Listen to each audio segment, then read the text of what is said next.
Oh yeah, that works, I think. This is about the only way I think you should use your time on the internet.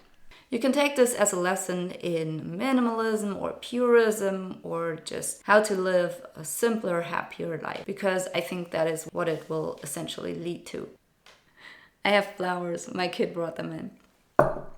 Yeah, that's good. So when I was growing up, the internet was just coming to life. We used modems. It was super slow.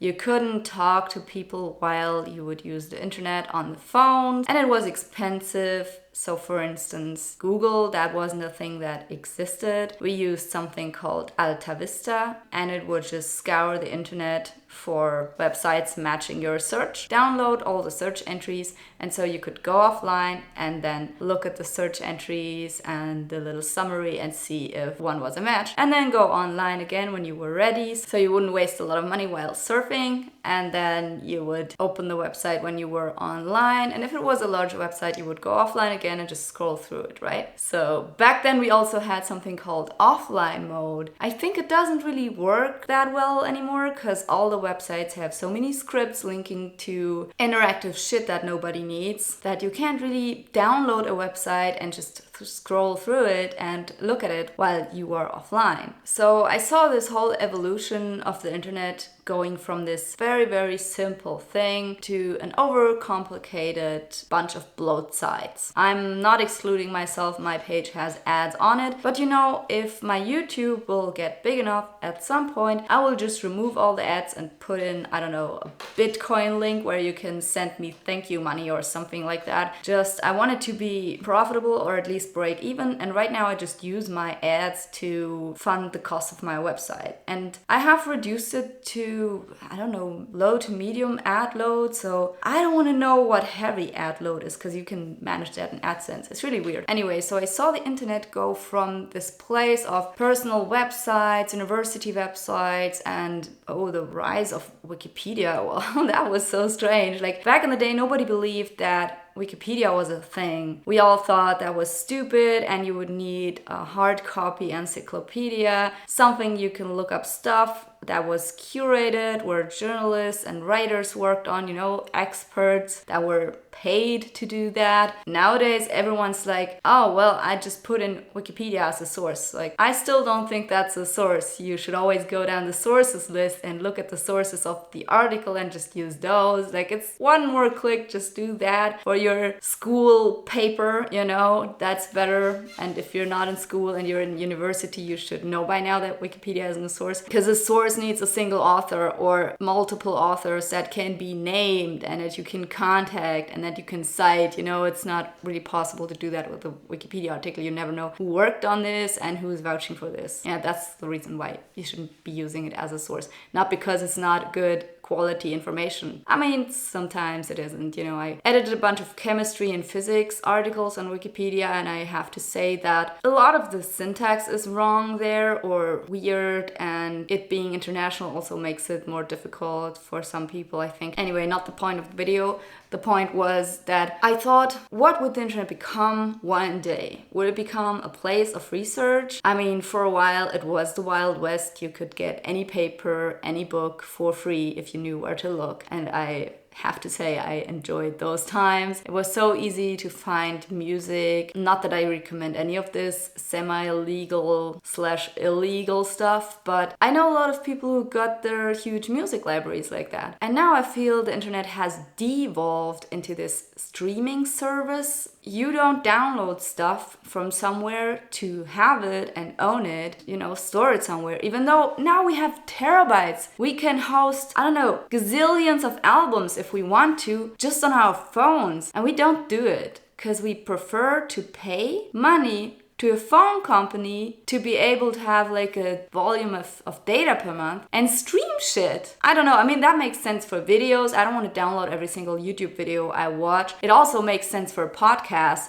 although I download all my podcasts and then I listen to them whenever I want because I don't want to rely on the cell service where I'm at because, I'm traveling a lot on trains and sometimes the reception is not that great. I actually don't even use that for podcasts. But then we have stuff like, what is this green icon thing where you stream music? Spotify, right? Yeah, I don't use that. They don't even give you the music. You stream the music and then they want you to pay for streaming music so the ads go away. And there are so many ads and it's so dysfunctional that you could essentially also watch a YouTube video or make your own playlist with your favorite songs. I mean, that way they're not random like on Spotify because you have to pay for them not being shuffled. I mean, you could do the same shit on YouTube and just watch it on your computer with an ad blocker, ad free, right? But oh boy, we cannot use the computer, not even when we're at home, right? Not even there we can stream music on our computer because that is so 1990 or something. We didn't have streaming in 1990 really. That is what it has come to, that and cat memes. And I do enjoy a good cat meme. Back in the day, they were just pictures. It was nice.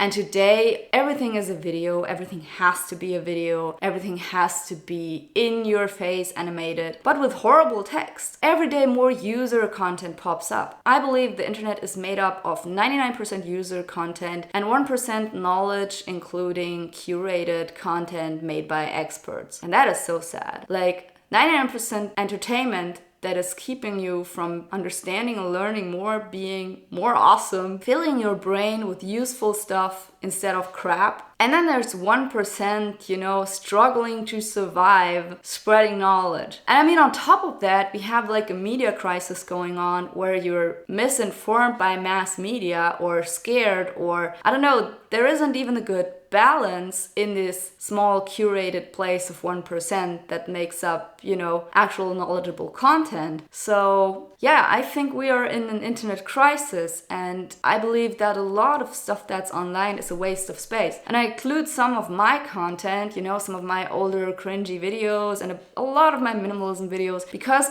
I believe that redundancy is really a problem in today's day and age. We have seen so many videos and other videos like them 100 times and we still don't get it, that it's not helping us move forward. Like, you watch the same jokes every day and still laugh at them, right? You watch the kid falling over the cat and you laugh and you think it's cute and funny. But in reality, shouldn't you be outside? Shouldn't you build something with your hands? Shouldn't you spend time with your kid? Like, whenever I catch myself on my phone, mindlessly scrolling through user content, I feel like that time is 100% objectively better spent with my kid. Me being on that phone, watching that stuff does nothing. Nothing good for me, my kid, my family. It does nothing good for the planet. It does just nothing good. And I believe that so many people are lying to themselves, telling themselves, oh, but I just need to relax, or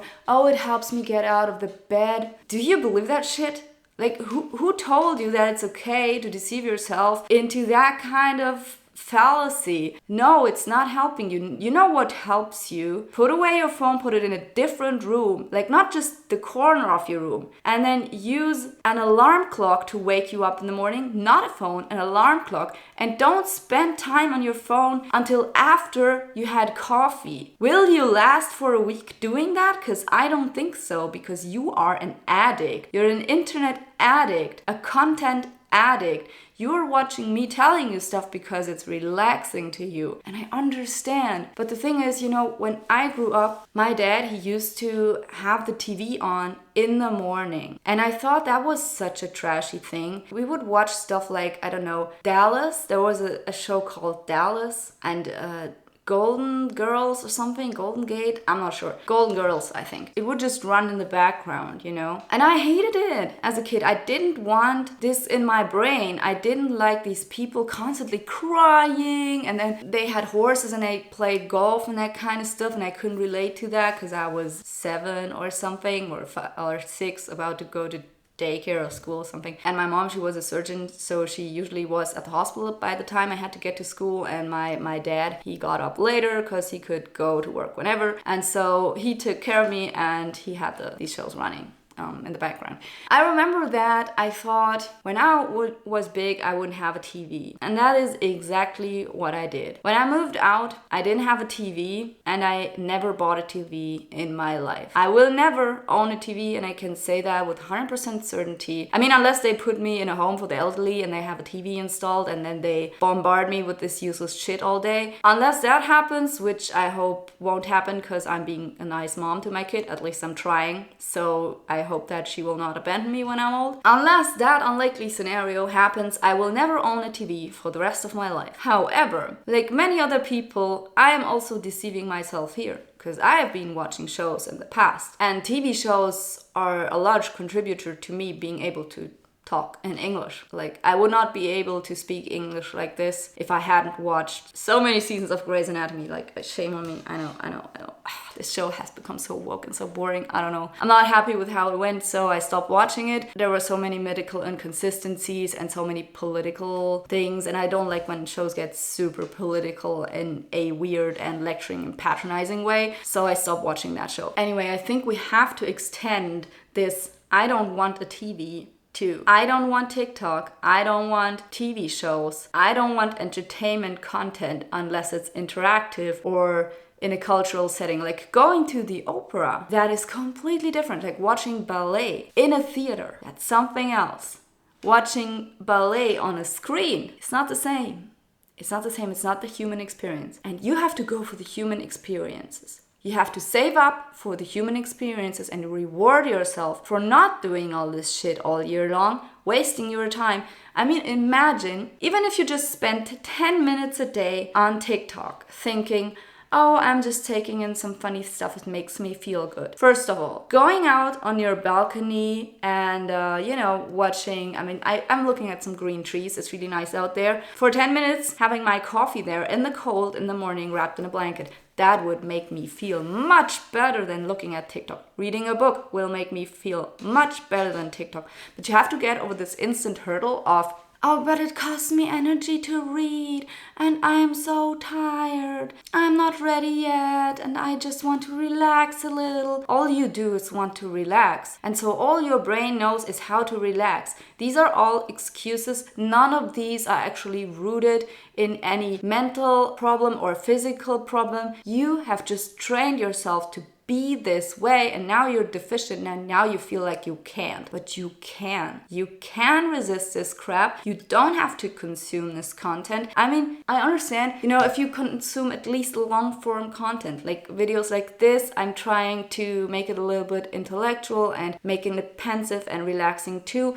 but at least watch only long form content. And if you cannot commit to that, acknowledge that you do have a problem. For me, the only way to use the internet is to learn and understand things, because life is so short. You are wasting your time. And even if you're like 20 and you're thinking, well, but I still have so much time. You will have then wasted your 20s and 30s when you're 40, and then you will think, why have I wasted them on stupid internet content and memes? You won't look back and think, oh, I had so much fun watching all these videos that I don't remember. This will not happen unless you're completely stupid and lost in life. I mean, maybe at some point you say, oh, I had so much fun watching all these videos. But if you're that deep in, then you're really a hardcore addict. I mean, the only scenario in which you look back and be like, oh yeah, that were funny times, right?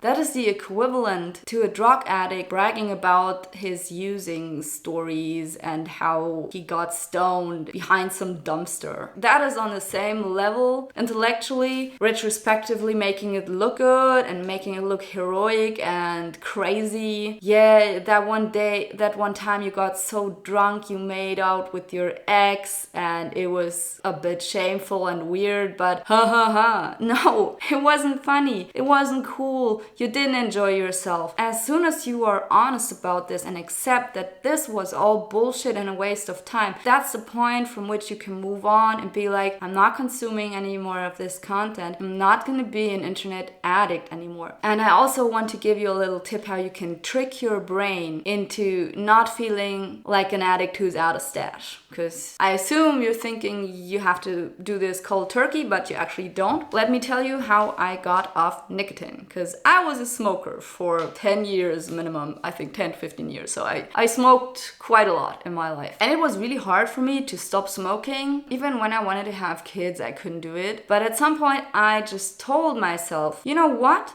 I'm not gonna quit. I'm not gonna stop smoking completely, going from, I don't know, a pack a week to 0. I wasn't a heavy smoker, but I did smoke consistently. So I went from 1 pack a week to 2 cigarettes a year. And that is for my birthday and New Year's Eve. Those are the 2 occasions I am allowed to smoke, and it's not easy because my birthday is in September, and so I have to go more than half a year without cigarettes. Stupid. Anyway, this trick helped me mentally. And I mean, sometimes I make an exception, like there's some hardship going on, or I don't know, some sad situations or stress. I say, okay, I will smoke 1 more. But my absolute max is like 5 cigarettes a year. And I try to stick to that. I wouldn't be super hard on myself if I'd smoke more, but I just keep this number in mind. And my goal number is 2 cigarettes a year still. And so that helped me tremendously to not think of myself as someone who has now quit smoking and needs to stay consistent and never smoke again, because if I ever smoke again, then oh boy, I'm gonna be addicted again and I'm gonna smoke non-stop and stuff like that. Because first of all, that is not how addiction works. Just look up the Rat Park experiment. It's very educational. It's also funny and entertaining. So if your concentration is at the bottom of the barrel and you have a hard time getting interested in sciencey stuff, just try watch this. Or there's also this comic here. But as a summary, basically there was this addiction experiment in, I don't know, 70s or something, 80s, where they took a bunch of rats, put them into cages and gave them heroin water and normal water, and then they watched the rats, and what happened is the rats went to drink the heroin water all the time and rarely ever drank the normal water, because, you know, being in a cage is frustrating, and if all you have is heroin, you're gonna become an addict. And that experiment was repeated a few decades later, but it was repeated in this rat park setup where the rats had places to play, they had mates, they had space, they had nice rat food, and they also had the heroin water and the water. So what do you think that they drink? I mean, occasionally some of the rats would get a little high and enjoy themselves, but most of the time they would just drink the normal water. That's how addiction works. And in my opinion, this is one of the best experiments because it debunks this idea of, oh, 1 cigarette and you're an addict. 1 time, some drug, you're an addict. Maybe. If you have a shit life, and this will happen, you will get this feeling of, oh, I can forget all my problems. And it relaxes me a little bit. Like, if you smoke a cigarette, it's like, yeah, it's a nice feeling. I'm chill, right? But it doesn't last. The only thing that lasts is you making your life better. You having more friends. You having time out in nature, which is so important, to look at green or water, which is relaxing, to be mindful, and to use your time in a productive way. I'm not saying that with respect to hustle culture. I'm not for hustle culture. I'm for hustling a little bit. Yeah, we should all hustle and try to be better, try to improve and learn new skills. But we don't have to compete with everyone all the time and be awesome at everything we touch. And so I think when it comes to letting go of bad habits like smoking or watching TV or consuming idiot content on the internet, the key is to say, I can still look at it if I want to, but my time is more valuable to me. My time is valuable enough to me that I don't spend it on this shit. And to have that insight and say, I'm gonna stop watching so much of this. I can watch this later. It's the same with buying stuff. I think in one of my minimalism videos, I have this tip. If you want to buy something and you feel really like, this is so awesome, that's such a cool product, I want to try this, put it on a list. Use Pinterest, or use, if you're shopping on the big bad Amazon, put it on your Amazon wish list or something. Categorize that list so it's nice and neat. You will feel like you will find it again. And then just leave it there. Give it a rest. Come back the other day, or maybe like my period is like 1 or 2 weeks, and after 1 or 2 weeks I come back and I still want it. I think about it a little more, maybe 3 weeks if it's not scarce or something, and I will wait until I'm ready and I really think, oh yeah, I want to buy this. And here are some examples of things that I didn't buy because I didn't need them. I wanted to buy them initially. I saw them on TikTok or something and I thought, oh yeah, what a cool product, I want this. oh, I want this for my kid. This is so cool. Oh, this could work. I could use this. But then after having it on my waiting list and, moving on with my life, still being able to function every day and not really needing it, it was more of a comfort thing. I decided to kick it off the list and be like, okay, fuck this shit. And that is the same way in which you should handle watching stupid crap on the internet. You don't need to watch all this stuff, and you can put it on hold. You can just say, I can consume TikTok later. I don't have to watch TikTok now. I don't have to watch YouTube now. I don't have to watch the newest video of this funny content creator right now. And then after a while, you will see that your desire to watch this particular video or consume this particular type of content has not grown. It has either stayed the same or it has gone down. And while you wait, you do other things. You get your life in order. You pay your bills. You learn a new language. Because if you have 10 minutes a day to watch TikTok, and I think you have more, you can learn a language. That's absolutely easy. Just use Babbel and learn a language, like a Babbel app, or if you want to do it for free, there is Duolingo. So languages are my hobby. So when I have time to spare, I just open my app and learn a language. I also have books for that. Actually, I have a whole language learning channel just on how to learn German,